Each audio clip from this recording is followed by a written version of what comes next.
Crystal Palace against Chelsea is a big London derby. And you know what they say? Form goes out of the window when you play a local derby. Form does go out the window. Form does go out the window. Form goes out the window. Form goes out the window against your local rivals. This season, we struggled to beat our local rivals. Arsenal, Tottenham Hotspurs, Brentford, Fulham. The only team that you can say we did good and we beat them convincingly was West Ham. And Crystal Palace, remember, in the first leg at Stamford Bridge, they got a point. It was a draw, 1-1.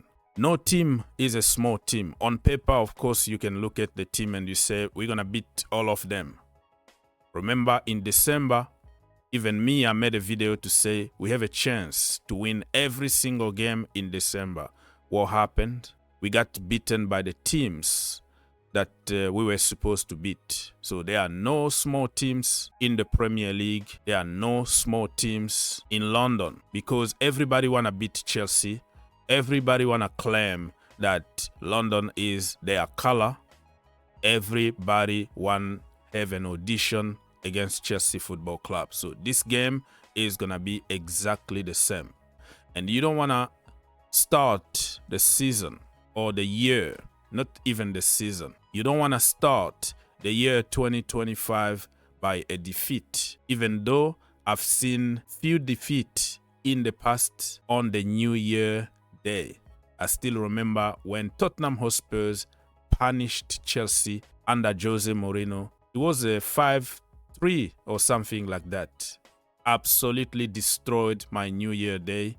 I still remember until today.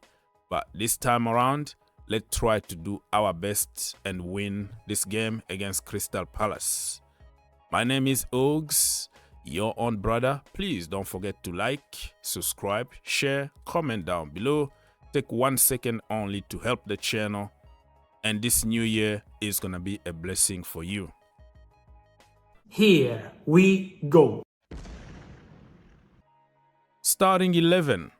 Jorgensen in goal. I will go ahead and name players and come back and explain about certain players, right? So don't shoot me yet. Allow me to finish saying what I'm saying, because when you're going to see certain names, you're going to just jump in the comment and start insulting. That is the generation that we are living in. So you can give me a few seconds to finish and then you can jump and start insulting. Jorgensen in goal, Cucurella, Levi Colwill, Disasi as a centre-back. Disasi! Fuck off, man! Fuck off, Disasi! Fuck off, Disasi! Reece James.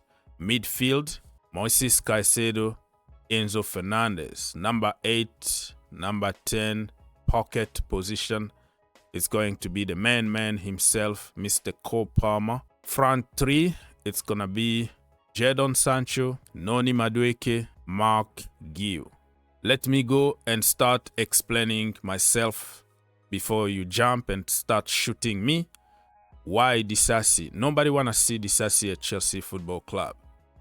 I know that. And I get you. I get your point because he made a mistake the last time.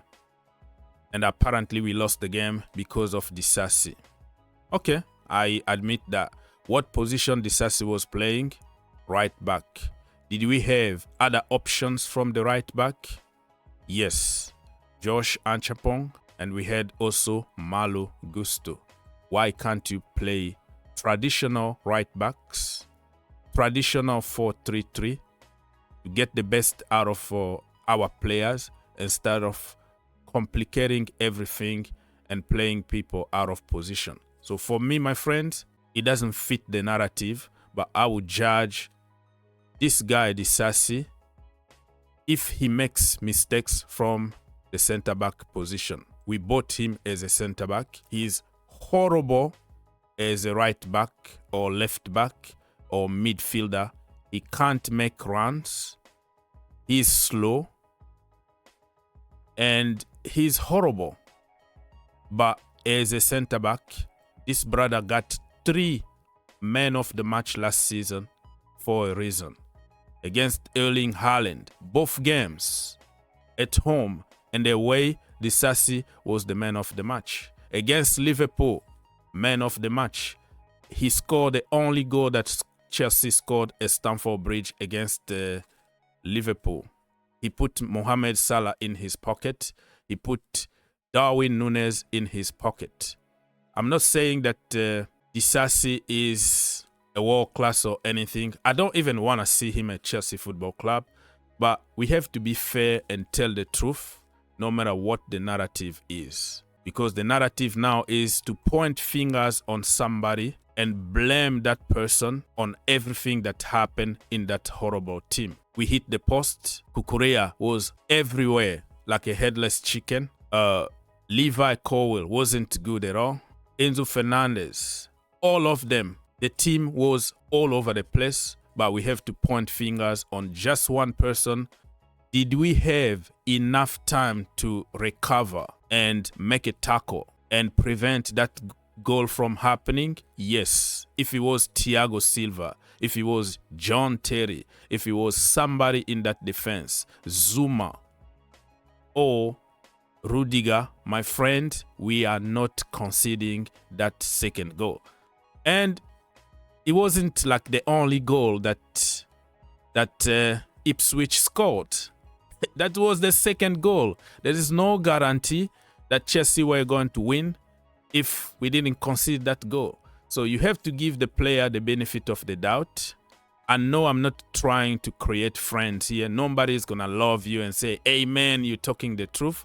But I hope that one or two people can understand common sense here, that we can only judge players from their natural position. Last season, what happened? Levi Colwill, Pochettino played him as a left back. We were losing every single game. The guy can't run. The guy can't cross the ball. The guy can't overlap. He doesn't do anything. He is very, very slow. Pochettino put this guy here, Mark Cucurella, on the bench. Maatsen on the bench. Ben Chilwell on the bench. You can play somebody out of position when you have a lot of injuries and you have no choice. But you have professional from that position and you play Levi Colwill. What happened? Are you going to tell me that Levi Colwill is not good just because he didn't do good as a left back? Let's be honest. Let's be human being here. And let's stop making stupid theories. You are good, first of all, from your position, and anything else is a bonus.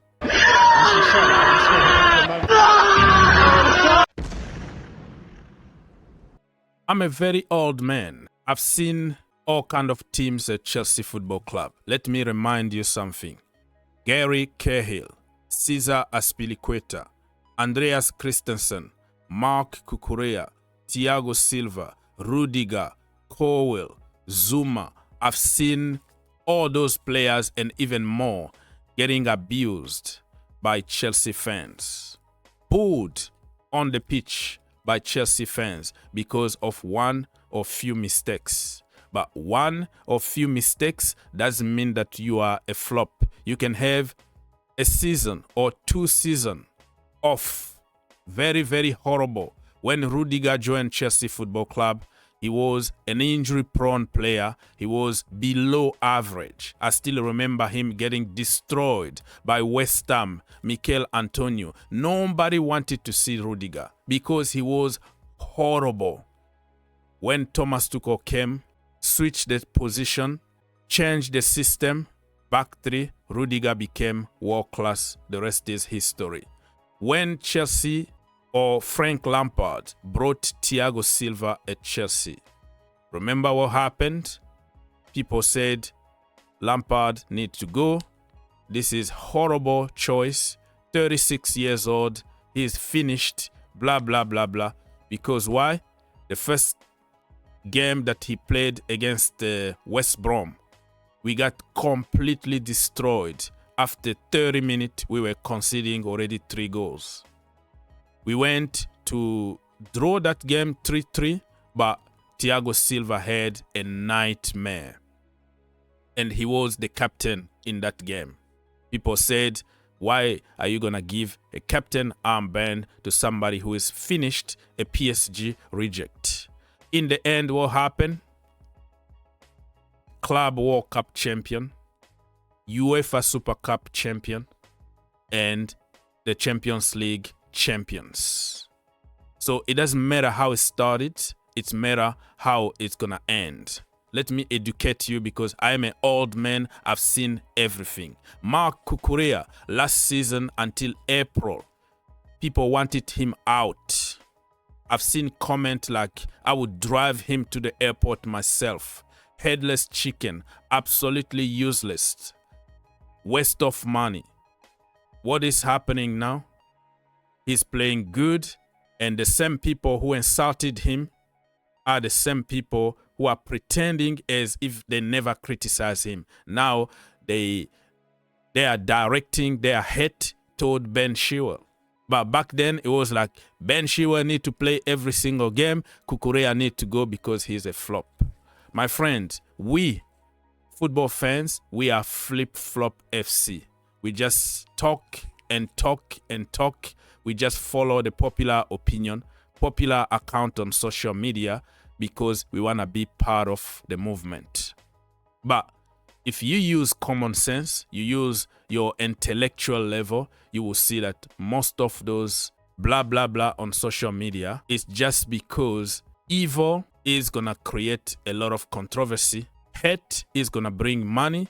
Hate is going to bring views. Hate is going to bring success in today's generation. That's why people focus on certain individuals so they can make a lot of noise, they can create drama, and they can make a lot of money. And that would have been another viral video, whether it's hate or whatever. Literally, hate brings money, hate brings likes, hate brings views. It doesn't matter. It still brings views. Not like I prefer to do the hateful stuff, it's just like it's easier to do the hateful stuff. Why are you laughing? And it's fun. obviously, I don't think it's fun. I think it's funny, my fan base thinks it's funny, and it's we outside, innit? Other positions, I don't care if Reece James is 100% fit or 50% fit, because with James, you don't know. He can be 100% fit today, and after 30 minutes, he's injured again. So you don't know what you got from James. You have to throw him out there, okay? And build his confidence. Give him 45 minutes, 30 minutes, slowly and surely. The longer you wait, it's just so stupid. How many times James been back in the team? And then we say, no, don't rush him, don't rush him. And we give him 2 more months. The guy is fit. 2 more months of being cautious. Let's wait. Don't rush him. Blah, blah, blah, blah. He comes back, 2 games, he's injured again. So what the point? It's absolutely stupid to keep James out in the name of, I don't want to take a risk, because James is a risk every single time. You can wait for 100 years. James is always a risk. So the right thing to do is to bring him very early, but give him few minutes here and there and start building slowly and surely. Fingers crossed he doesn't get injured. You can't wait for somebody like James. Simple common sense. Mark Guiu, I want him to be given time in the Premier League. Put him in a very uncomfortable position. This guy is handful. He is strong. He can press like nobody's business. I've never seen anybody press the way this kid is pressing. Yeah, I like Mark. He's a really honest lad, and look, he's young and he's just come from Spain, so it can be tough for a player, but you've seen in the goals, I've never seen anyone press like him. He doesn't slow down, and he nicked one tonight from that, and he'll keep working hard, and you forget how young he is. He's only 18, so I'm happy that he got his hat-trick. He deserves it. Age is just a number. I'm sick and tired of Chelsea fans all the time talking about the same crap over and over again. Are you going to put a kid there, 18 years old kid out there to play in the Premier League? Bloody hell, yes. If Yamal was a Chelsea Football Club, it was going to be the same narrative. Stupidity. Oh, you can't put a kid out there. You can't. But you are losing with the so-called mature people. You are losing with the so-called world class. What do you have to lose if you use a kid? This is how the kid is going to prove you wrong. Give him a chance to fail. Don't just assume that because you are a kid and you're not going to do good because it's Chelsea, because it's the Premier League. Messi is not going to make it a Chelsea Football Club. A 16 years old Rooney will never ever made it a Chelsea Football Club. Ronaldo, Mbappe, all of them were going to be through the same stupidity narrative, copy-paste theories about the age and about you have to wait and you have to be careful and this is a kid. Bloody hell, man. I'm sick and tired of those people. Guiu there. Even if he doesn't score, he's gonna keep everybody busy. Let's cross some balls in the box. Jadon Sancho, do your thing. Noni Madueke, do your thing and let Guiu cook. In the second half, you can bring silky Senegalese Mr. Nicholas Jackson to finish the job.